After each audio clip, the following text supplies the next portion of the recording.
शब्द शब्द सब कहें, शब्द के हाथ न पांव। शब्द शब्द सब कहें, शब्द के हाथ न पांव। एक शब्द बने औषधि, एक शब्द करे घाव। दोस्तों, हम सब बोलना तो बहुत जल्दी सीख जाते हैं, परंतु क्या बोलना, कब बोलना और कितना बोलना, ये समझने और सीखने में पूरी जिंदगी बीत जाती है। और ये शब्द ही एक ऐसा माध्यम है जिसे आप किसी के दिल में उतर जाते हैं या फिर किसी के दिल से उतर जाते हैं। नमस्कार, मैं हूं डॉक्टर मुकेश जैन और आप देख रहे हैं मेडिजैन न्यूज। स्वागत है आप सभी का।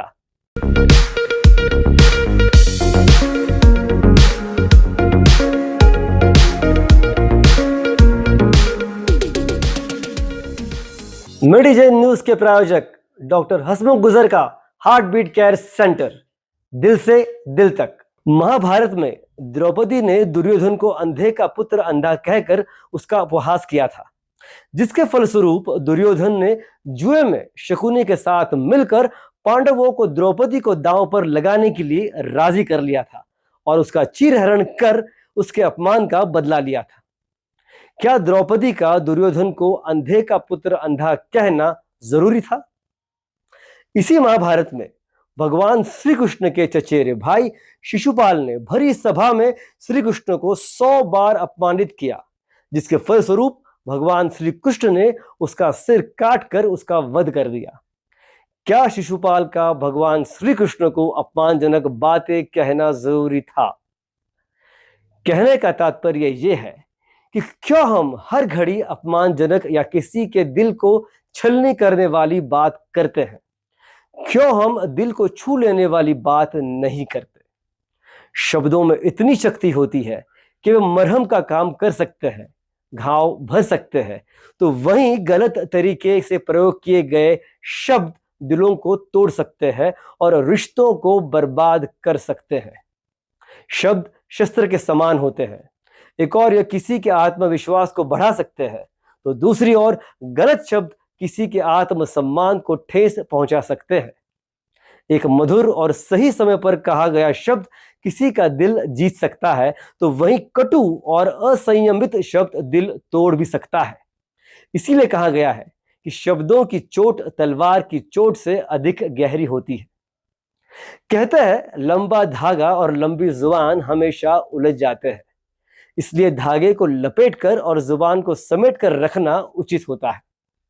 कभी कभी हमारे तीखे बोलों से हमें इस बात का एहसास तक नहीं होता कि हमारे इन तीखे शब्दों का सामने वाले इंसान पर क्या असर हो सकता है।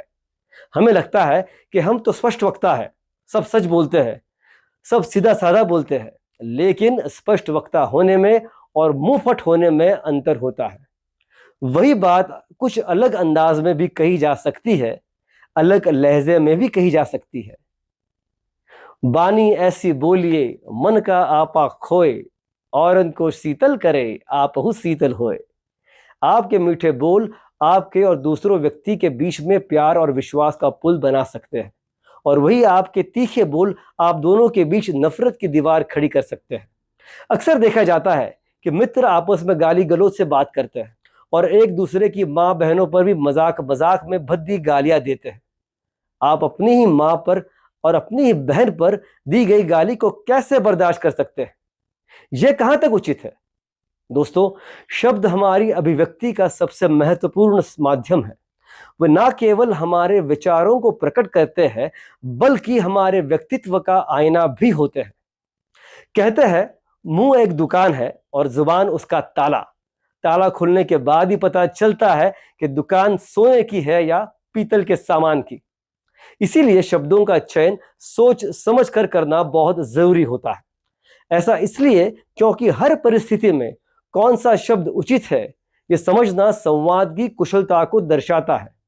यदि हम अपने शब्दों को संतुलित और सकारात्मक यानी कि पॉजिटिव रखते हैं, तो वे हमारे रिश्तों को मजबूत करने का काम करते हैं। दूसरी ओर अनावश्यक और कठोर शब्दों से मनमुटाव और दुश्मनी जन्म ले सकती है। इसीलिए कहता हूं कि जब भी मुंह खोलो प्रेम से बोलो। संत कबीर कह गए कि पोथी पढ़ पढ़ जग मुआ, पंडित भया न कोय। पोथी पढ़ पढ़ जग मुआ, पंडित भया न कोय। ढाई आखर प्रेम का, पढ़े सो पंडित होए।